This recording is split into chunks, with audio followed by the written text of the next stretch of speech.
എല്ലാവർക്കും നമസ്കാരം. നിങ്ങൾ ശ്രദ്ധിച്ചോ എന്നറിയില്ല, നിഫ്റ്റി ബാങ്ക് നിഫ്റ്റി രണ്ടും രണ്ട് തരത്തിലാണ് ഇന്ന് മൂവിങ് ആയിരുന്നത്. രാവിലെ നമുക്ക് 15 മിനിറ്റ് ക്യാൻഡിൽ എടുത്തു കഴിഞ്ഞാൽ രാവിലെ നിഫ്റ്റി സ്റ്റാർട്ടിങ്ങിൽ ഓപ്പൺ ചെയ്ത ഉടനെ നോക്കൂ, നേരെ താഴേക്കാണ് വന്നത് അല്ലേ. നേരെ താഴേക്ക് വന്നപ്പോൾ ബാങ്ക് നിഫ്റ്റി അതേസമയം മുകളിലേക്കാണ് പോയിക്കൊണ്ടിരുന്നത്. രണ്ടും രണ്ട് വൈരുദ്ധ്യങ്ങളായിട്ടാണ് ഇന്ന് സംഭവിച്ചത്. പക്ഷേ നിഫ്റ്റി തിരിച്ച് കയറാനുള്ള ഒരു തന്ത്രപ്പാടിൽ തന്നെയാണ് ഈ ഒരു ഇറക്കം എന്നുള്ളത് നമുക്ക് എല്ലാവർക്കും അറിയാവുന്ന ഒരു കാര്യമാണ്. 25,000 എന്നുള്ള ഒരു കടമ്പ എത്താതെ നിഫ്റ്റി ഒരിക്കലും താഴേക്ക് വരില്ല എന്നുള്ളത് നമ്മൾ ഇന്നലത്തെ വീഡിയോയിലും പറഞ്ഞതാണ്. നിഫ്റ്റി ഇവിടെ നിന്ന് താഴെ വന്ന് പിന്നെ ഇവിടെ കുറേ നേരം, അതായത് ഒരു 15 മണിക്കൂറോളം കൺസോൾട്ടേഷനായി പിന്നെ അവിടെ നിന്ന് അങ്ങോട്ടൊരു സുന്ദരമായ റിക്കവറിയാണ് നമുക്ക് കാണാൻ കഴിഞ്ഞത് അല്ലേ. പക്ഷേ നമ്മൾ തുടക്കത്തിൽ തന്നെ രാവിലെ മാർക്കറ്റ് ഓപ്പൺ ചെയ്തതും പുട്ട് സൈഡ് എടുത്തു, അത്യാവശ്യം നല്ല പ്രോഫിറ്റ് കിട്ടി. പിന്നീട് മുകളിലേക്ക് പോകുമ്പോൾ മുകളിലേക്കും നിഫ്റ്റിയും ബാങ്ക് നിഫ്റ്റിയും ഒക്കെ എടുത്തിട്ട് പരമാവധി പ്രോഫിറ്റ് ഇന്ന് ബുക്ക് ചെയ്തു. ഓക്കെ, നമ്മൾ ഇന്നലെ പറഞ്ഞ ഒരു കാര്യം, നിഫ്റ്റിയെ സംബന്ധിച്ചിടത്തോളം പ്രീവിയസ് ഹൈയായ 24,660 ക്രോസ് ചെയ്ത് കഴിഞ്ഞാൽ മുകളിലേക്ക് പോകാം. അതേസമയം മറ്റൊരു കാര്യം കൂടെ പറഞ്ഞിട്ടുണ്ടായിരുന്നു, 1 ഡേ ടൈം ഫ്രെയിമിൽ ഈ ലൈനിന് മുകളിൽ ഒരു ക്യാൻഡിൽ ഫോമായി കഴിഞ്ഞാൽ 25,000 നിഫ്റ്റി പോകുമെന്ന്. പക്ഷേ 24,660 മുകളിൽ എത്ര പോയിൻ്റ് ഹൈയിലാണ് നിഫ്റ്റി ക്ലോസ് ചെയ്തിരിക്കുന്നത് നോക്കൂ.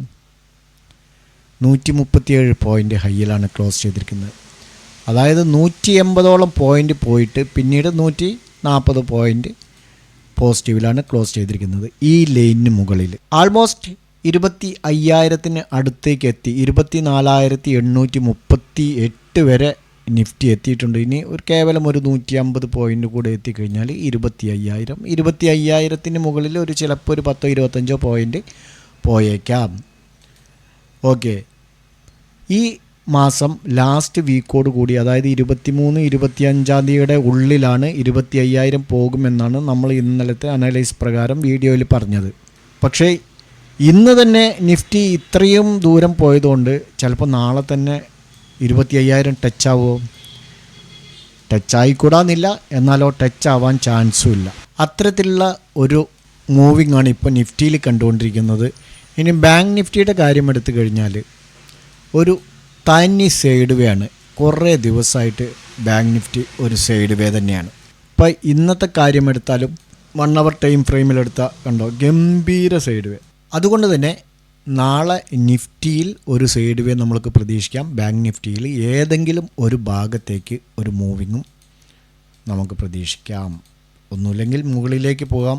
നമ്മൾ തുടക്കം മുതലേ, അതായത് ഇലക്ഷന് മുമ്പ് തന്നെ നമ്മൾ പറഞ്ഞുകൊണ്ടിരിക്കുന്ന ഒരു കാര്യമാണ്, 55,000 വരെ പോകാൻ ബാങ്ക് നിഫ്റ്റിയും 25,000 വരെ പോകാൻ നിഫ്റ്റിയും സാധ്യതയുണ്ട്. അത് കുറേശ്ശെയായിട്ട് പോകും. മാത്രമല്ല ഇലക്ഷന് മുമ്പ് അമിത് ഷാ പറഞ്ഞതുകൂടെ കണക്കിലെടുത്തുകൊണ്ട് നമ്മൾ പല വീഡിയോയിൽ പറഞ്ഞിരുന്നു നിഫ്റ്റി മുകളിലേക്ക് തന്നെ എന്നുള്ളത്.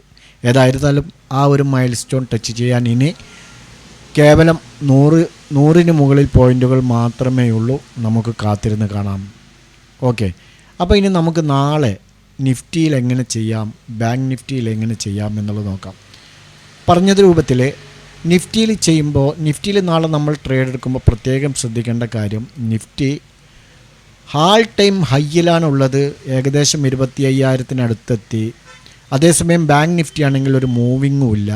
അപ്പോൾ ബാങ്ക് നിഫ്റ്റി നല്ല ഒരു മൂവിങ് സാധ്യതയും നിഫ്റ്റി ഒരു സൈഡ് വേയുമാണ് ഫോം ആവാൻ സാധ്യതയുള്ളത്. അതുകൊണ്ട് നിഫ്റ്റിയിൽ ട്രേഡ് എടുക്കുന്നവർ ശ്രദ്ധിച്ച് ട്രേഡ് എടുക്കാൻ ശ്രമിക്കുക. ഓക്കെ, നാളേക്ക് നമുക്ക് എങ്ങനെ നിഫ്റ്റിയിൽ ട്രേഡ് എടുക്കാം എന്ന് നോക്കാം. അതിനു മുമ്പ്, നിങ്ങൾ സ്റ്റോക്ക് മാർക്കറ്റിൽ പണം നഷ്ടപ്പെടുത്തിയവരാണോ? ഇപ്പോഴും കൺസിസ്റ്റൻ്റായ പ്രോഫിറ്റിലേക്ക് നിങ്ങൾക്ക് എത്താൻ കഴിയുന്നില്ലേ? എങ്കിൽ ഞങ്ങൾ തരുന്ന മാർഗനിർദ്ദേശങ്ങൾക്കനുസരിച്ച് ട്രേഡ് ചെയ്യാൻ തയ്യാറാണെങ്കിൽ താഴെ ലിങ്കുണ്ട്, ഞങ്ങളോടൊപ്പം കൂടാം. ഓർക്കുക, നഷ്ടപ്പെട്ട വേഗത്തിൽ കിട്ടിക്കൊള്ളണമെന്നില്ല, എങ്കിലും നമ്മൾ തിരിച്ചു പിടിച്ചിരിക്കും. നിഫ്റ്റിയിൽ 1 അവർ ടൈം ഫ്രെയിമിൽ ഈ 24,660 ക്രോസ് ആൻഡ് ക്ലോസ് ചെയ്ത് കഴിഞ്ഞാൽ മുകളിലേക്ക് എടുത്തു പോകാം എന്നാണ് നമ്മൾ ഇന്നലെ പറഞ്ഞത്. ഇവിടെ ക്രോസ് ചെയ്തു, അല്പം താഴേക്ക് വന്നു, വീണ്ടും മുകളിലേക്ക് പോകുന്ന സമയത്ത് നമ്മൾ എൻട്രി എടുത്തു. ഏകദേശം ഇതുവരെ 138 പോയിൻറ്റ് 140ഓളം പോയിൻറ്റ് മുകളിലേക്ക് വന്നു. 140 പോയിൻറ്റ് നമുക്ക്, ഞാൻ 100 പോയിൻ്റാണ് പ്രതീക്ഷിച്ചാൽ മതി എന്ന് പറഞ്ഞത്. ഇന്നലത്തെ വീഡിയോ എടുത്ത് നോക്കിയാൽ കാണാൻ കഴിയും. 100 പോയിൻറ്റ് പ്രതീക്ഷിച്ചാൽ മതി. 120 ആദ്യം പറഞ്ഞു, 100 പോയിൻറ്റ് പ്രതീക്ഷിച്ചാൽ മതി. കാരണം ഇവിടെ 24,850 റെസിസ്റ്റൻസ് ഉണ്ട് എന്ന് പറഞ്ഞിട്ടുണ്ട്. 24,850 റെസിസ്റ്റൻസ് ഉണ്ട് എന്ന് പറഞ്ഞു. അതുകൊണ്ട് തന്നെ അതിന് തൊട്ട് താഴെയായിട്ട് നമുക്ക് നോക്കിയാൽ മതി. 24,660 മുകളിൽ എൻട്രി എടുത്തു കഴിഞ്ഞാൽ നമുക്ക് എന്തായാലും ഇത് റീടെസ്റ്റൊക്കെ നടത്തി കുറച്ച് മുകളിലേക്ക് വന്നതിന് ശേഷമാണല്ലോ നമ്മൾ എടുക്കുക. അപ്പോൾ ആ ഒരു കണക്ക് കൂട്ടിയിട്ടാണ് 100 പോയിൻറ്റ് പ്രതീക്ഷിച്ചാൽ മതി എന്ന് പറഞ്ഞത്. കറക്റ്റായിട്ട് 24,660 ക്രോസ് ചെയ്ത് ക്ലോസ് ചെയ്തു. അതിന് 24,850 മുന്നേ 24,770 എന്നുള്ള ഒരു റെസിസ്റ്റൻസ് പറഞ്ഞിരുന്നു. അതിനുള്ളിലാണ് കേട്ടോ 100 പോയിൻ്റ് പറഞ്ഞത്. അതിനുള്ളിലാണ് 100 പോയിൻ്റ് പറഞ്ഞത്. പക്ഷേ അതും ബ്രേക്ക് ചെയ്ത് നിഫ്റ്റി ഇന്ന് സെക്കൻഡ് റെസിസ്റ്റൻസായ 24,850 പോയി. അപ്പോൾ ഇനി ഇതൊക്കെ മായ്ച്ച് കളയട്ടെ. അപ്പോൾ ഇനി നമുക്ക് നാളെ മുകളിലേക്കുള്ളത് കാര്യമായിട്ടുള്ള പ്രാധാന്യം കൊടുക്കണ്ട. ഇനി അങ്ങനെ പോവുകയാണെങ്കിൽ മെല്ലെ മെല്ലെ പോയിട്ട് ഈ മാസം അവസാനം അല്ലെങ്കിൽ ഈ ആഴ്ച, നാളെ ഇപ്പോൾ അവസാനമാണല്ലോ, അടുത്ത തിങ്കൾ ടു ബുധൻ്റെ ഉള്ളിൽ 25,000 ടച്ച് ആവാനായിരിക്കും സാധ്യത കാണുന്നത്. അപ്പോൾ നമുക്ക് താഴേക്കുള്ള ഡൗൺ സൈഡ് എൻട്രി എടുക്കാനുള്ളത് നമുക്ക് നോക്കാം. ഈ പ്രീവിയസ് ലോ എന്ന് പറയുന്ന പ്രധാനപ്പെട്ട ഒരു ഏരിയ 24,000, ഈ ഒരു ഏരിയയിൽ നമുക്ക് വെക്കാം 24,580. 24,580 നാളെ 1 hour ടൈം ഫ്രെയിമിൽ ക്രോസ് ആൻഡ് ക്ലോസ് ചെയ്യുകയാണെങ്കിൽ നമുക്ക് താഴേക്ക് എൻട്രി എടുത്ത് പോകാം. അതേസമയം മുകളിലേക്കാണെങ്കിൽ നമുക്ക് ഇന്നത്തെ ഹൈ തന്നെ മാർക്ക് ചെയ്യണം, 24,837. ഓക്കെ, ഇതിന് മുകളിൽ, അതായത് ഇതിന് മുകളിൽ നാളെ ഓപ്പൺ ചെയ്യുകയാണെങ്കിൽ, ഗ്യാപ്പ് അപ്പ് ഓപ്പൺ ചെയ്ത് മുകളിലേക്ക് പോവുകയാണെങ്കിൽ നിങ്ങൾ ഒരിക്കലും ട്രേഡ് എടുക്കരുത്. ഇവിടെ ഒരിക്കലും നിങ്ങൾ ട്രേഡ് എടുക്കാൻ നിൽക്കരുത്, അത് നമുക്ക് അപകടം ചെയ്യും. ഓക്കെ, അപ്പോൾ ഗ്യാപ്പ് അപ്പ് ഓപ്പൺ ഇതിൻ്റെ ഈ ലൈനിൻ്റെ മുകളിലാണ് ഓപ്പൺ ചെയ്യുന്നതെങ്കിൽ നിങ്ങൾ മുകളിലേക്ക് എടുത്ത് പോകരുത്. അതേസമയം മുകളിൽ അഥവാ ഓപ്പൺ ചെയ്തിട്ട് പിന്നീട് താഴെ ഈ ലൈന് ക്രോസ് ചെയ്ത് താഴെ വന്ന് പിന്നെ വീണ്ടും ഇതിൻ്റെ മുകളിലേക്ക് പോയി കഴിഞ്ഞാൽ നമുക്ക് എന്ത് ചെയ്യാം, മുകളിലേക്ക് എടുത്ത് പോകാം. ഓക്കെ, ഈ കാര്യം നിഫ്റ്റിയിൽ ശ്രദ്ധിക്കുക. ഇനി നമുക്ക് ബാങ്ക് നിഫ്റ്റിയിൽ നോക്കാം. ബാങ്ക് നിഫ്റ്റിയെ സംബന്ധിച്ചിടത്തോളം നാളെ ഒരു മൂവ്മെൻറ്റ് നമ്മൾ പ്രതീക്ഷിക്കുന്നുണ്ട്. കാരണം ബാങ്ക് നിഫ്റ്റി ഒരു സൈഡ് വേയിലൂടെ തന്നെയാണ് ഇന്നും നീങ്ങിയിരുന്നത്. നമുക്കൊരു പ്രീവിയസ് ഹൈ 52, ഇവിടെ നമുക്കൊരു പ്രീവിയസ് ഹൈ കൊണ്ടുവന്ന് വയ്ക്കാം 52,800 കേട്ടോ. 52,800 മുകളിൽ നാളെ 1 hour time frame, 1 hour time ഫ്രെയിമിൽ ക്രോസ് ആൻഡ് ക്ലോസ് ചെയ്യുകയാണെങ്കിൽ നമുക്ക് മുകളിലേക്ക് എടുത്ത് പോകാം. നമുക്ക് പരമാവധി പ്രോഫിറ്റ് ബുക്ക് ചെയ്യാൻ കഴിയും. ഏകദേശം ഈ ഒരു ഏരിയ വരെയൊക്കെ പോകാനുള്ള സാധ്യത, 400 പോയിൻ്റൊക്കെ പോകാനുള്ള സാധ്യതയുണ്ട്.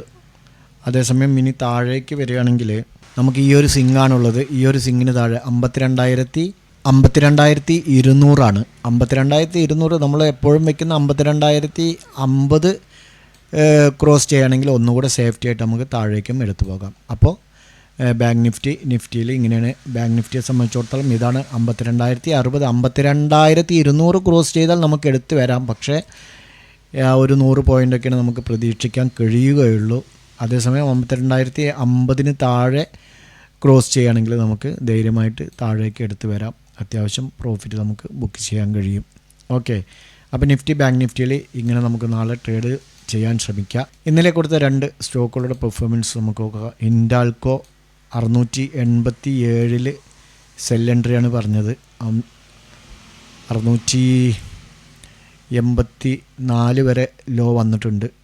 684 വരെ വന്നിട്ടുള്ളൂ. അതുകൊണ്ട് അതിൽ പ്രോഫിറ്റ് ബുക്ക് ചെയ്യാൻ കഴിഞ്ഞിട്ടുണ്ടാവില്ല. ഇപ്പോൾ നിഫ്റ്റിയൊക്കെ മാർക്കറ്റ് വളരെ ഹൈയിൽ നിൽക്കുന്നുണ്ട്. എല്ലാ സ്റ്റോക്കുകളുടെയും മൂവ്മെൻറ്റ് കുറച്ച് കമ്മിയായിട്ടുണ്ട്. എന്നാൽ താഴേക്ക് വരുന്നുണ്ടോ? താഴേക്കും വരുന്നില്ല. എന്നാൽ മുകളിലേക്ക് പോകുന്നുണ്ട്. ബ്രേക്ക് ഔട്ട് ചെയ്യും, പക്ഷെ മുകളിലേക്ക് പോയില്ല. അതുകൊണ്ട് തന്നെ നമുക്ക് സ്റ്റോക്ക് ഓപ്ഷനൊക്കെ ഇപ്പോൾ എടുക്കാൻ ധൈര്യമില്ല.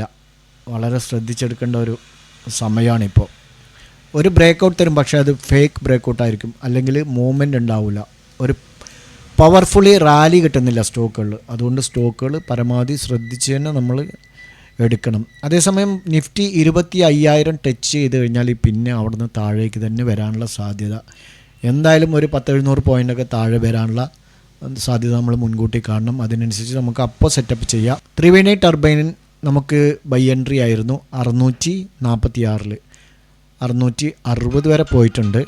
651, 653 എന്നിങ്ങനെ ടാർഗറ്റ് 660 വരെ പോയിട്ടുണ്ട്. അതിൽ നമുക്ക് പ്രോഫിറ്റ് ബുക്ക് ചെയ്യാൻ കഴിഞ്ഞിട്ടുണ്ട്. നാളേക്കുള്ള ഒരു 2 സ്റ്റോക്കുകളിൽ ഒന്ന് സുമി കെമാണ്. സുമിറ്റോം കെം 507 ഈ ഒരു ഏരിയ ബ്രേക്ക് ചെയ്യുകയാണെങ്കിൽ ഒരുപാട് തവണ ശ്രമിച്ചിട്ടുണ്ട്. ഈ പറഞ്ഞ രൂപത്തിൽ തന്നെ ഇപ്പോൾ സ്റ്റോക്കുകളൊക്കെ വലിയ ഒരു മൂവ്മെൻ്റ് ഇല്ലാത്തതുകൊണ്ട് നിങ്ങൾ പരമാവധി ശ്രദ്ധിച്ച് എൻട്രി എടുത്ത് പോവുക. താഴേക്ക് വരുന്ന പക്ഷം സ്റ്റോപ്പ് ലോസ് നിങ്ങൾ കറക്റ്റായിട്ട് മൈനസ് ചെയ്യണം. അല്ലാത്ത പക്ഷം നമുക്ക് നഷ്ടം സംഭവിക്കാനിടയുണ്ട്. മാർക്കറ്റ് ഇപ്പോൾ ആ ഒരു സിറ്റുവേഷനിലാണ് ഉള്ളത്, എല്ലാവർക്കും അറിയാലോ. 507 നമുക്ക് എൻട്രി എടുക്കാം, 503 സ്റ്റോപ്പ് ലോസ് വയ്ക്കുക, 511, 513 എന്നിങ്ങനെ ടാർഗറ്റ് വെക്കാവുന്നതാണ്. സ്റ്റോക്ക് മൂവ് ആവുകയാണെങ്കിൽ അതിലും കൂടുതൽ പോകാനുള്ള ചാൻസൊക്കെ ഉണ്ട്. പരമാവധി പ്രോഫിറ്റ് ബുക്ക് ചെയ്യാൻ ശ്രമിക്കുക. ഓക്കെ, അടുത്തത് അംബുജ സിമൻ്റാണ്. അംബുജ സിമൻറ്റ് കുറച്ച് നാളുകളായി സൈഡ് വേയിലൂടെയാണെങ്കിലും നല്ല ഒരു ട്രേഡിംഗ് മോഡിലാണുള്ളത്. നമുക്ക് ഈ ഒരു മേഖല നാളെ ക്രോസ് ചെയ്യുകയാണെങ്കിൽ, മാത്രമല്ല ഇവിടെ ഒരു ലൈനും ഉണ്ട്, ട്രെൻഡ് ലൈന് ക്രോസ് ചെയ്യുകയാണെങ്കിൽ 693 ഒരു ബൈ എൻട്രി എടുത്ത് പോകാം. 689 സ്റ്റോപ്പ് ലോസ് വെക്കണം. 699, 700 എന്നിങ്ങനെ ടാർഗറ്റ് വെക്കാവുന്നതാണ്. അതിന് മുകളിൽ പോവുകയാണെങ്കിൽ സ്റ്റോപ്പ് ലോസ് മൈനസ് ചെയ്ത് പരമാവധി പ്രോഫിറ്റ് ബുക്ക് ചെയ്യാൻ ശ്രമിക്കുക. ഈ 2 സ്റ്റോക്കുകളും നിങ്ങളുടെ വാച്ച് ലിസ്റ്റിലേക്ക് ആഡ് ചെയ്യാവുന്നതാണ്. ട്രേഡ് എടുക്കുന്നതിന് മുമ്പ് സ്വന്തമായി അനലൈസ് ചെയ്തുകൊണ്ട് എടുക്കാൻ ശ്രമിക്കുക. ഞങ്ങളുടെ വീഡിയോ എഡ്യൂക്കേഷൻ പർപ്പസിന് വേണ്ടി മാത്രമാണ്. മറ്റൊരു വീഡിയോയുമായി വീണ്ടും കാണാം. Okay, by.